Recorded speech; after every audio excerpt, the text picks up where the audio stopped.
Hello বন্ধুরা, আজকে আমি আরেকটা রেসিপি নিয়ে চলে আসলাম। আজকে আপনাদেরকে রান্না করে দেখাবো মিষ্টি কুমড়া দিয়ে পুঁই শাক ভাজি।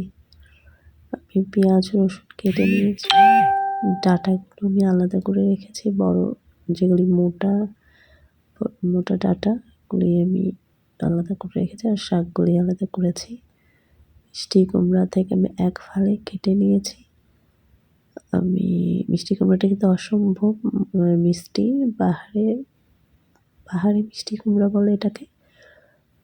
পাহাড়ে হয় এটা, খুবই ভালো খেতে, খুবই মজা, অন্যরকম একটা স্বাদ হয় পাহাড়ি মিষ্টি কুমড়া। আমি দেখেছেন, তেলে পেঁয়াজ রসুন দিয়ে একটু হলুদ দিয়ে ডাঁটাগুলোকে আমি ভেজে নিয়েছি প্রথমে। এই ডাঁটাগুলি যখন একটু নরম হয়ে আসবে তখন আমি মিষ্টি কুমড়াটা অ্যাড করে দিলাম।